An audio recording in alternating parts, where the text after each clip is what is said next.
नमस्कार। आज हम विषय लेकर आए हैं कॉन्स्टिपेशन।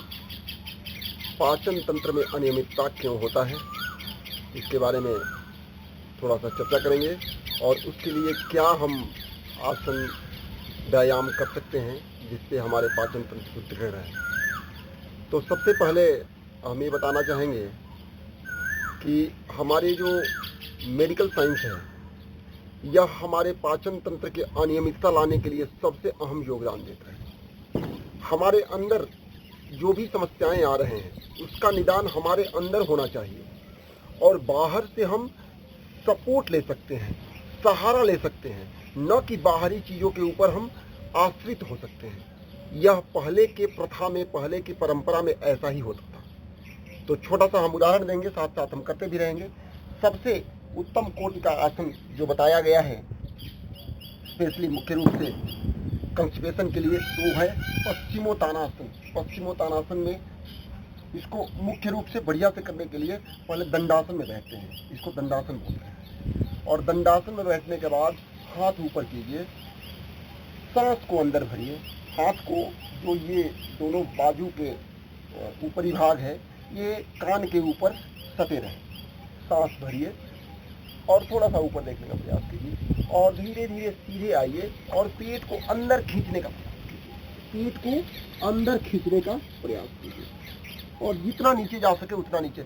जब आप थोड़ा ही नीचे जा रहे हैं इतना ही पर पेट को अंदर खींचने का प्रयास कीजिए। अंदर खींचने का तात्पर्य है कि इसमें हमारे पैनक्रियास जो अग्न्याशय होता है या हमारे पेट के जितने भी आंतरिक ऑर्गन्स हैं, जितने भी अंग है पेट के अंदर, जैसे पैनक्रियास हो गया, आमाशय हो गया, फिर आपका पित्ताशय हो गया, लीवर हो गया, किडनी हो गया, आंत हो गया, इन सभी के ऊपर दबाव आना चाहिए। इसीलिए पेट के समस्याओं में जितने झुकने वाले आसन है ना उसको सजेस्ट किया जाता है। तो इसलिए थोड़ा सा कंसेप्चुअल करेंगे तो आप हमेशा उसको कर पाएंगे। तो जो आसन झुकने वाले, आगे झुकने वाले आसन हैं उसमें पेट के लिए बहुत ही लाभदायक होता है, जो कॉन्स्टिपेशन या पाचन तंत्र की अनियमितता जो होती है उसमें। जैसे आप मंडूकासन कर सकते हैं। मंडूकासन में इसमें भी फिर वही है। इस चीज़ को एक बार कंसेप्ट क्लियर हो जाएगा ना तो आप आसन करते समय आप इस चीज़ को समझ पाएंगे कि कौन सा आसन हमारे पेट के लिए उपयोगी है। तो मंडूकासन में क्या होता है, हम नाभि तंत्र को पीछे की तरफ खींचते हैं।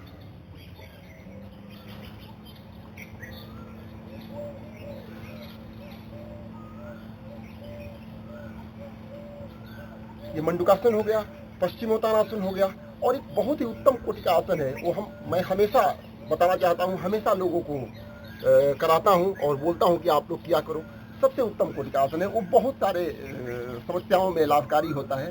चाहे आपका शुगर हो, आपको हाई ब्लड प्रेशर हो या आपका पाचन तंत्र की अनियमितता हो, सभी समस्याओं में, मेरुदंड की समस्या हो, उसमें बैक पेन एंड में बहुत ही लाभकारी होता है। ये होता है अर्धमत्स्यंद्रासन, ये हमेशा कराता हूँ।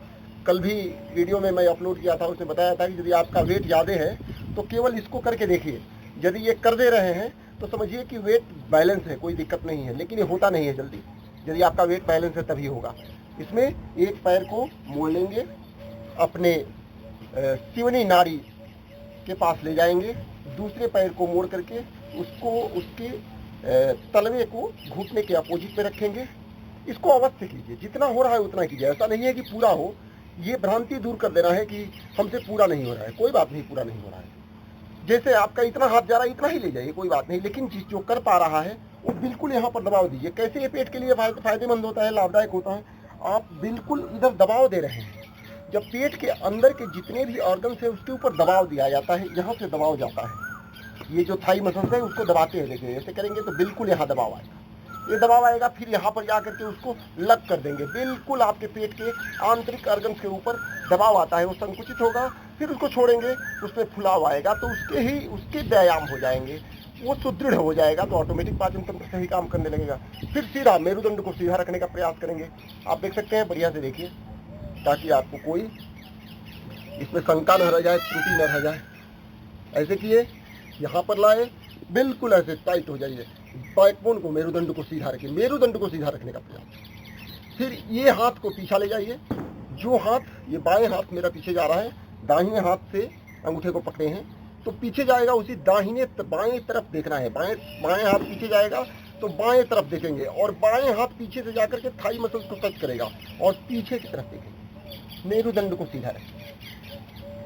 ये बहुत ही उत्तम कोटि का आसन है। ये मेरुदंड की समस्याओं को भी दूर करता है, नाड़ी तंत्र को सुदृढ़ करता है, मानसिक अनियमितता को सुदृढ़ करता है। इस आसन का बहुत ही वर्णन किया गया है, इसका महत्व बहुत ही बताया गया है योग साधना में।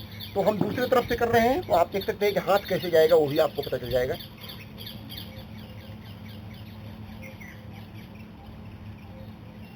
ये देखिए, इधर पकड़ लिए दूसरी साइड में, और इधर से हाथ आएगा, थाई को टच करेगा और पीछे की तरफ देखेंगे।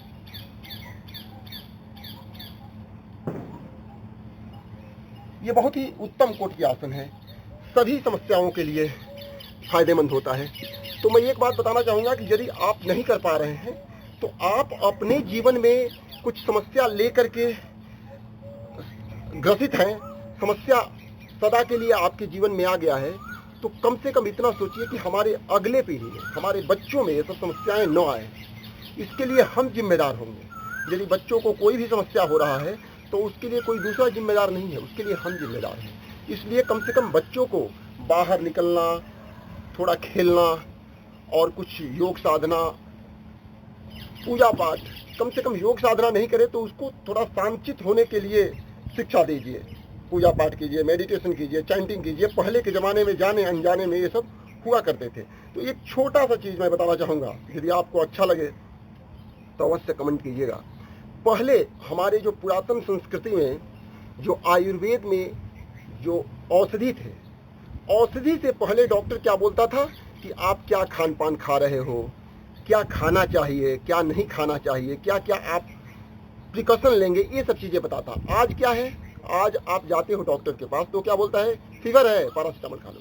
वो ये नहीं बोलेगा कि आपको क्या सावधानी बरतने की ज़रूरत है। और यही कारण है कि हमारा जो व्याधि है वो ठीक ही नहीं हो पाता है। और इसका एक छोटा सा उदाहरण दूंगा मैं, क्या होता है एक्चुअल में, क्या होता है। जैसे हमारे घर में कोई समस्या आ गया, कोई भी झगड़ा हो गया, तो झगड़ा हो गया तो हम अपने से उस झगड़ा का निदान निकालेंगे। हमारे परिवार में कोई कलह हो गया तो ऐसा नहीं कि हम बाहर से किसी को ला करके हम किसी को बोलेंगे कि ये लाओ इसको मारो, ये बहुत गलती किया, ऐसा नहीं करते हैं ना। यही हाल हमारे आंतरिक अर्गन का भी है। यदि हमारे शरीर में कोई अनियमितता हो गया तो हम बाहरी दुश्मन को बुला करके इसको नहीं हम मारेंगे और इसको हतोत्साहित करेंगे। जैसे पैरासिटामोल, ये सब बाहरी दुश्मन हो गया। आंतरिक सपोर्ट से हमें अपने शरीर के समस्याओं को क्योर करने की जरूरत है। आंतरिक सपोर्ट से, यदि आंतरिक सपोर्ट से आप अपने समस्याओं का निदान नहीं निकालेंगे तो हमेशा आपका जो ऑर्गन्स है, आपके जो शरीर है, बाहरी सपोर्ट ढूंढने लगेगा। तो हम ये नहीं समझ पा रहे हैं कि आपको ये कितना सूटेबल लग रहा है, लेकिन यदि सूटेबल लगेगा तो अवश्य कमेंट कीजिएगा कि जो भी हमारे समस्याएं हैं उसके लिए हम बाहरी सपोर्ट पर निर्भर न रह करके बाहर की चीज़ों से सहारा ले सकते हैं, न कि बाहर के चीज़ों के ऊपर डिपेंड हो सकते हैं। हम लोग बिल्कुल डिपेंड हो जाते हैं। हम लोग जब भी कोई समस्या होता है तो केवल पैरासिटामोल के ऊपर डिपेंड हो गए। पहले के ज़माने में क्या था कि पहले फीवर होता था तो हमारे पूर्वज, हमारे माँ बाप शिक्षा देते थे कि रोटी खाओ, चावल मत खाओ, दही मत खाओ, जो भी खट्टा चीज़ है मत खाओ। क्यों? क्योंकि ये सब चीज़ें हमें सहारा देगा और उस सहारा से हमारे शरीर, मेरा अपना शरीर क्योर होने में सफलता मिलेगी उसको।